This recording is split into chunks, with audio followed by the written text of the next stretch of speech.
My wife texted, "Cleaned out the safe. Starting fresh with Jake." I replied, "Enjoy the cash." What she didn't know was I'd replaced it all with counterfeit bills. The Secret Service visit was enlightening. I, 42 male, always believed a marriage was built on trust, but fortified by prudence. I manage risk for a living, and for 20 years with Amelia, 39, I thought our biggest risk was a fluctuating stock market. I was wrong. The real risk was the slow, creeping rot of entitlement I had failed to price in. Our life was comfortable, a product of my long hours and careful investments. Amelia hadn't worked since our son left for college 5 years ago, instead filling her days with charity lunches, boutique shopping, and a growing sense of dissatisfaction I could never quite pinpoint. The distance between us had become a quiet, unacknowledged chasm. The first tremor came 3 months ago. I was setting up a new security camera in our home office and was reviewing the footage to check the angle. The camera had also recorded audio. I listened back and heard Amelia on the phone, her voice low and excited, a tone I hadn't heard directed at me in years. "No, he has no idea, Jake. The safe is the main thing," she'd said. "He keeps at least 100 grand in there. Emergency fund, he calls it. It'll be our emergency fund." A giddy laugh followed. "Once we have that, we can disappear. Start fresh. God, I can't wait to be free of this boring, predictable life." Jake? The name hit me like a physical blow. Jake was our personal trainer, a handsome, cliché-ridden charlatan half her age with cheap tattoos and an expensive smile. My blood ran cold, but panic is a luxury my profession doesn't allow.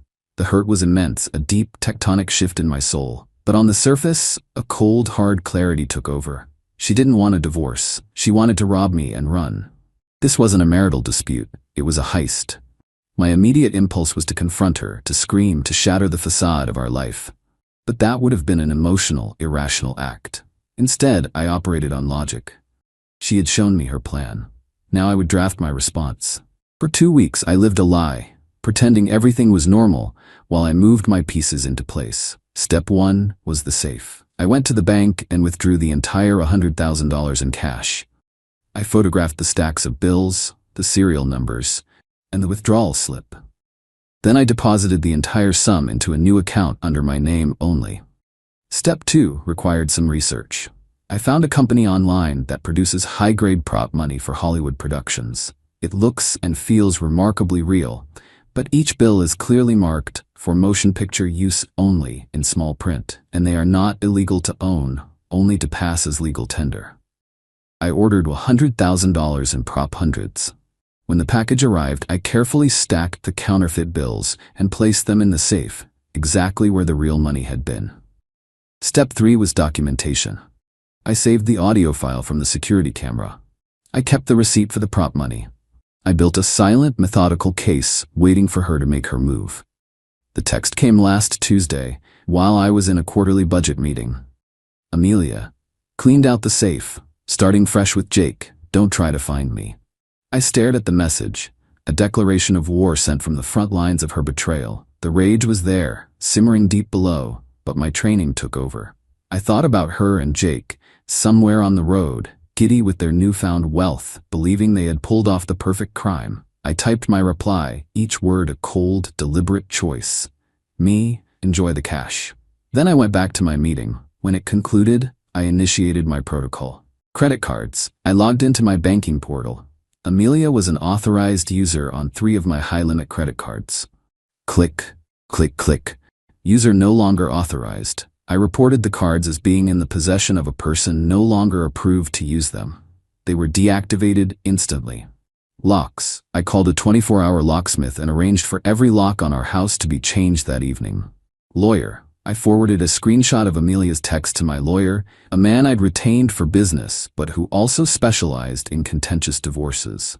My email was brief. "David, please see attached. Amelia has abandoned the marriage and absconded with what she believes to be a significant marital asset. Please begin divorce proceedings immediately on the grounds of abandonment and infidelity. I will call you tomorrow." Passwords. I spent 30 minutes methodically changing every password to every shared service we had. Streaming accounts, online shopping, everything was in my name. I went home to a house that was eerily quiet. Her closet was half empty, her jewelry box gone. The door to my home office stood open. The heavy steel door of the safe swung wide. It was empty, just as I knew it would be. I felt a strange sense of calm. The trap was set. The waiting was the hardest part. 72 hours later, on a Friday afternoon, the doorbell rang. I wasn't expecting anyone. I opened it to find two people, a man and a woman, dressed in sharp, conservative suits. They didn't look like salespeople. "Marcus Thorne?" the man asked, his voice flat and official. He held up a leather wallet, flipping it open to reveal a badge. "Agent Kyler, United States Secret Service. This is Agent Chen. May we have a word?" My heart hammered against my ribs, but I kept my composure. This was it. The time bomb had detonated. "Of course, agents. Please come in." They stepped into the foyer, their eyes sweeping the room, taking in every detail. We sat in the living room, the space Amelia had spent a fortune decorating, now feeling like a cold, impersonal hotel lobby. "Mr. Thorne," Agent Kyler began, "we're here to ask you some questions about your wife, Amelia Thorne." "I assume you mean my soon-to-be ex-wife," I said calmly. "What about her?" "She and a man named Jake Rossi were arrested this morning in Las Vegas," Agent Chen said, picking up the thread. "They attempted to purchase a vehicle from a used car dealership with a substantial amount of cash. The dealership manager became suspicious of the bills and alerted the authorities. The bills were determined to be counterfeit." I nodded slowly, letting them lead. "I see. That is unfortunate for them." Agent Kyler leaned forward slightly, his gaze intense. "The amount was $100,000, Mr. Thorne. When questioned, your wife claimed she got the money from a personal safe in this house. She was under the impression it was real." This was the moment. My entire defense rested on the next few minutes. I took a deep breath. "Agents, what I'm about to tell you may sound unusual, but I have documented every step of the process. I am the victim of a planned theft. The counterfeit money was my insurance policy." For the next 30 minutes, I laid out the entire story. I told them about the growing distance in my marriage, my suspicions, and the damning audio I had discovered from my security camera. I played the recording for them, right there on my phone. I showed them the bank statements for the withdrawal of the real $100,000 and the subsequent deposit into a new secure account. I showed them the dated receipt for the purchase of the motion picture prop money. Finally, I showed them the text message Amelia had sent me.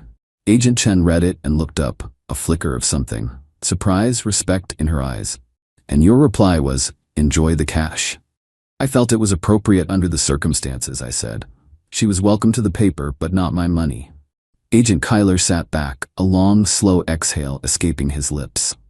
"Mr. Thorne, passing counterfeit currency is a serious federal offense. We were investigating you as the potential source of these bills." "I understand," I replied, "but I never passed them. I placed non-negotiable prop currency, which is legal to own, inside my own locked safe in my own home. My wife, without my knowledge or consent, stole that property and, along with her accomplice, transported it across state lines and attempted to use it as legal tender. By her own texted admission, she thought she was stealing real money. Her intent was to defraud me. Her subsequent actions were, I believe, entirely her own responsibility." The two agents exchanged a look. They knew I was right. My story was not only plausible, it was meticulously, irrefutably documented. I was not the perpetrator. I was the victim who had outsmarted his attacker. The visit became far more enlightening when they told me about Jake. He wasn't just a personal trainer. He had a history. 2 prior convictions for fraud, a history of seducing and swindling wealthy, dissatisfied women. Amelia wasn't his partner, she was his mark and his ticket to what she thought was my fortune. Her plan to start fresh was just his latest scam. She was the getaway driver and the bank, all in one. "Your wife's testimony was that you were a controlling, abusive husband, and she was taking money she was owed to escape," Agent Kyler stated, watching my reaction. "A classic defense for a con artist's accomplice," I countered. "I have 2 decades of financial records showing the lifestyle I provided her. There is no history of abuse. There is, however, a recording of her laughing about stealing from me." They left an hour later, taking copies of all my evidence. They made it clear I would be a material witness in their case against Jake and, to a lesser extent, Amelia. As I closed the door behind them, the adrenaline finally subsided, replaced by a profound, hollow sense of vindication. She wanted a new life. Now, the federal government was going to give her one. Update 1. The fallout has been swift and chaotic. Amelia was released on bail, paid for by her bewildered parents who had to take out a second mortgage on their home. Jake, being a flight risk with a criminal record, was denied bail. He remains in federal custody. Amelia's one phone call from jail was not to a lawyer but to me. I let it go to voicemail. The message was a frantic, tearful tirade. It was a masterclass in deflection. "Marcus, how could you? You set me up. You know I wouldn't. It was your money. I was entitled to it. You have to fix this. Call your lawyers, call the police, tell them it was a misunderstanding. You've ruined my life." Not a word of apology, not a hint of remorse, only the pure, uncut entitlement of a person who has never faced a real consequence. Her life was ruined not by her actions, adultery, theft, conspiracy, but by me refusing to be a victim. I forwarded the voicemail to my lawyer, who advised me to file a restraining order, which I did. Then came the calls from her family. Her mother, Eileen, called me weeping, accusing me of being a cruel, vindictive monster for entrapping her daughter. "She made a mistake, Marcus. She fell in with a bad person. You're her husband. You're supposed to protect her, not send her to prison." "Eileen," I said, my voice cold as ice, "I stopped being her husband the moment she decided to rob me and run away with another man. She made her own choices. She chose to steal. She chose to lie. And she chose to try and spend counterfeit money. Her consequences are her own." Her father was next. He tried to bluster and threaten, talking about hiring lawyers to sue me for emotional distress and malicious entrapment. "Go ahead," I told him. "I'm sure the U.S. Attorney's Office will be very interested in your civil suit against their star witness. Be sure to have your lawyer subpoena the recording of Amelia laughing about how she was robbing me. I'm sure that will play well in court." Silence. The threats stopped. They genuinely believed they could bully me into undoing the reality Amelia had created for herself. They were wrong. Final update. The last 8 months have been a slow, grinding process of legal disentanglement. The divorce was finalized 3 months ago. It was surprisingly uncontested. Faced with a mountain of evidence of her abandonment, infidelity, and the pending federal felony charges, her legal position was untenable. The judge awarded me a heavily favorable settlement. She walked away with almost nothing, as her criminal actions were seen as a profound breach of marital trust, effectively nullifying her claim to spousal support. The federal case concluded last month. Jake Rossi, facing a long sentence as a repeat offender, took a plea deal and agreed to testify against his other co-conspirators in unrelated scams. He was sentenced to 7 years in a federal penitentiary. Amelia's fate was the talk of our old social circle. Faced with overwhelming evidence, including my testimony and Jake turning on her to save himself, she pled guilty. The judge showed some leniency for her being a first-time offender and likely manipulated by a career criminal. She avoided prison time. Her sentence was 5 years of probation, a $10,000 fine, and 500 hours of community service.